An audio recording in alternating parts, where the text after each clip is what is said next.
Draw what you want, or you will give up drawing.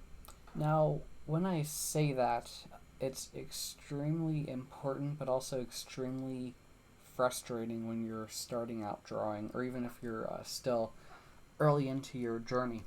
So the thing is, and something that I'm still gaining experience with, is that not being able to draw what you want. And I've said this in some of my other videos, and the problem with it is you lack a lot of the muscle memory, or I'll say that I will, to really draw the stuff that you want to. Whether your goal is to do this as a career or for a hobby, considering all the time you need to dump into it before you're even a sliver good is just downright discouraging. I hope I get here to kind of be a bit encouraging for it and to kind of help you understand that it just takes a heck of a lot of time, and and you're probably going to question yourself, is it even worth it? Am I even improving? The one thing that I would say, save your older bad work, because it does help you benchmark yourself against newer work. The other thing is, if you don't set any time to draw what you actually want to draw, or if you don't even attempt it, you're eventually going to give up, or your mind's going to give up for you.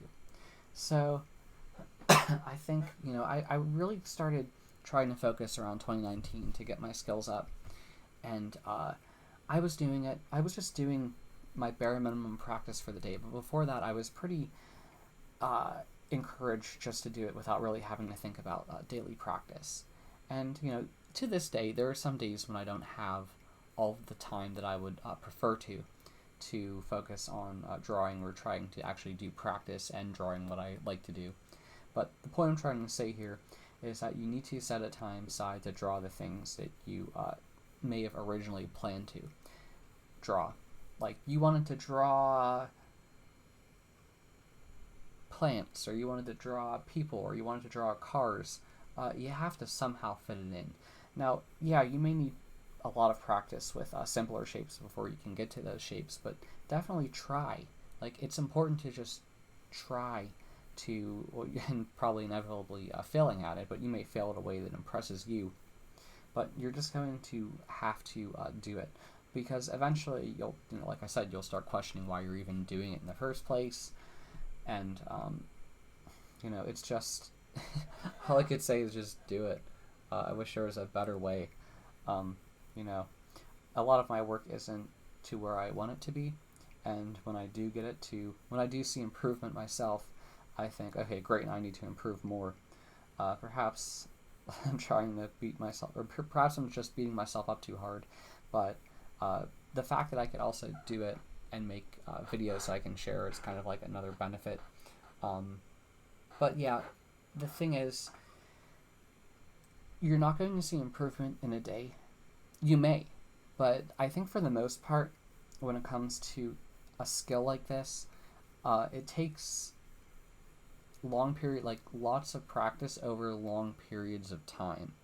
So I think every day that you draw or do drawing practice, I think you eventually hit a point of deprecation, in which you're drawing, you're trying to practice, but none of that, you're not improving in any way.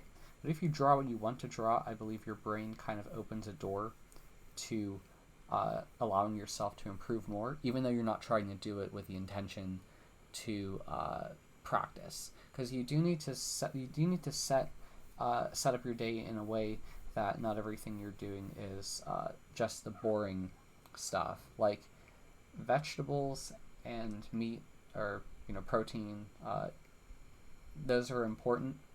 You do need a little carbs, and you may need supplements as well. The sugar probably isn't necessary to your diet, but it's one of those things in which or when people I'm not saying eat chocolate, but people saying that there are some benefits to it, whether it be in the mind. I'm not saying eat chocolate every day either. Well, I guess I am saying eat chocolate every day, but the point I'm trying to say here is if you start drawing what you like, your mind will open up to you, absorb the previous information, and to also get one step closer to the stuff that you actually want to draw. So the other important thing, understanding that when you start drawing for the day, you're probably going to need to warm up in one sense or another, because even if you do have the ability to draw what you want to draw, there is a good deal of time that you need to set aside to kind of just warm up and get back in the flow. Because I feel like, personally, let's say I go to bed and I wake up the next morning, I always feel like I kind of atrophy in a weird way. And like when I first got out of bed, I feel like, oh, I'm so sluggish because I'm still waking up, and it's kind of like I forget. It's kind of like I forget how to function as a human being because I'm not up yet. And I think, my routine, like washing off my face, getting coffee, and that's like a normal part of my routine, and like I need it before I could function for the day. And I think before you can draw for the day, you need to do some type of warm-up routine. So the thing is, say if I had to give an example, say a butterfly, right? I tend to draw a lot of bugs. I'm not good at drawing every bug. There are just too many bugs, and I'm not even focusing on the detail of them. But the thing is, I realized it more often than not when I draw a bug for the first time and I make a video of it.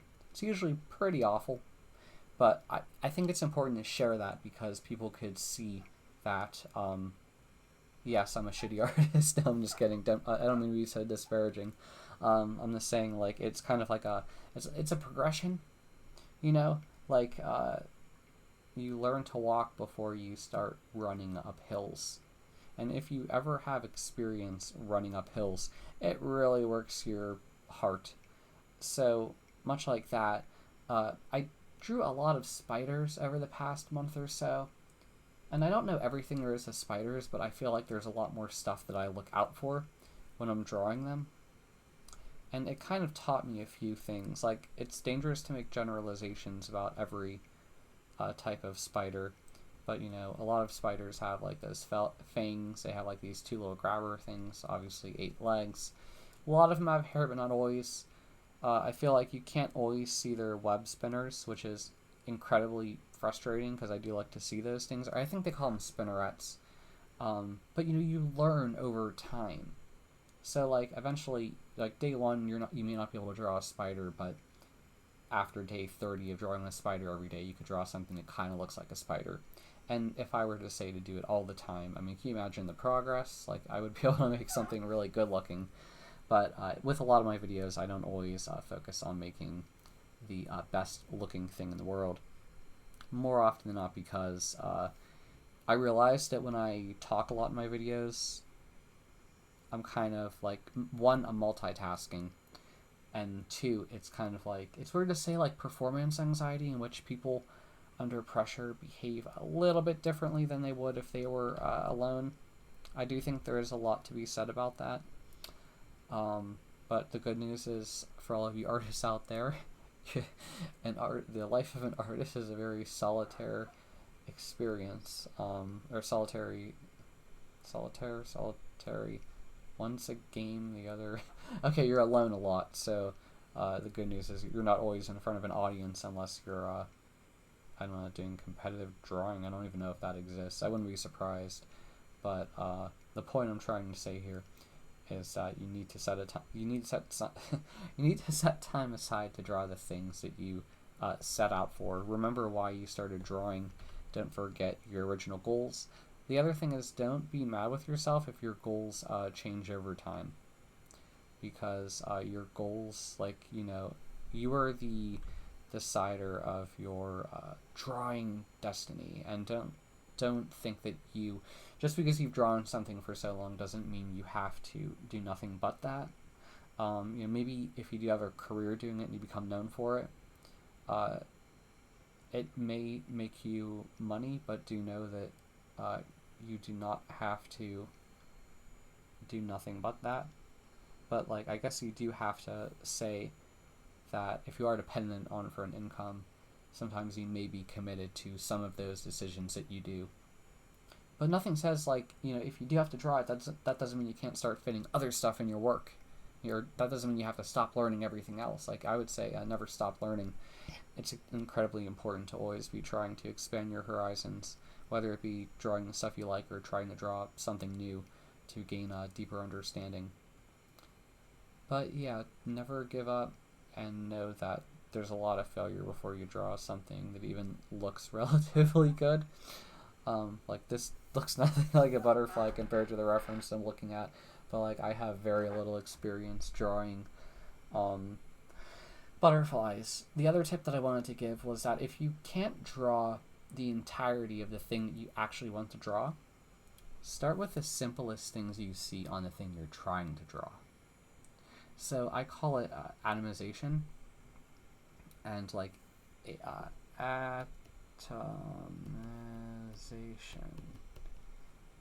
or I'll call it line atomization.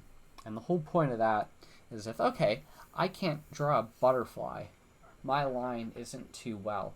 And I know that the butterfly line isn't, well, if I'm looking at the upper left wing of this butterfly, which I have off screen, and it's just from Google Images, I can clearly tell that a lot of butterfly wings are a bit jagged, they're not straight off, but if I would start drawing a butterfly in any sense, I would probably start with that gestural line. So now that I'm looking at the upper left wing segment of the butterfly, I could summarize it into a curve like that, or something like that. And I think that's a pretty good line.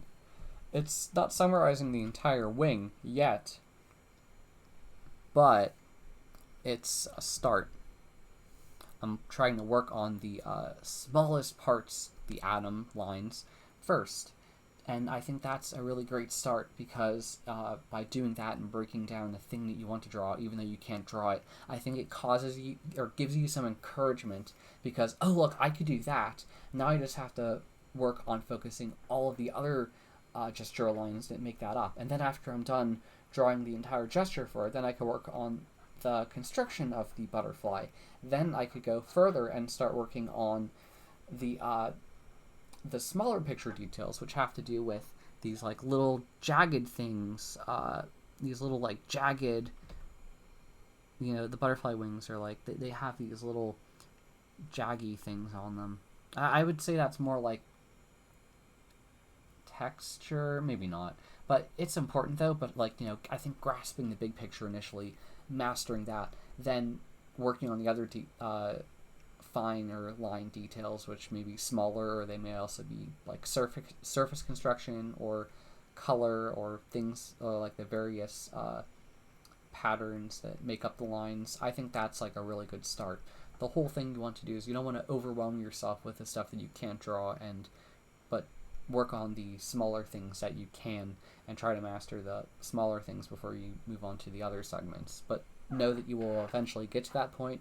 It just requires a massive amount of progress. So don't stress, work hard, practice hard, and draw for fun and draw the stuff that you like.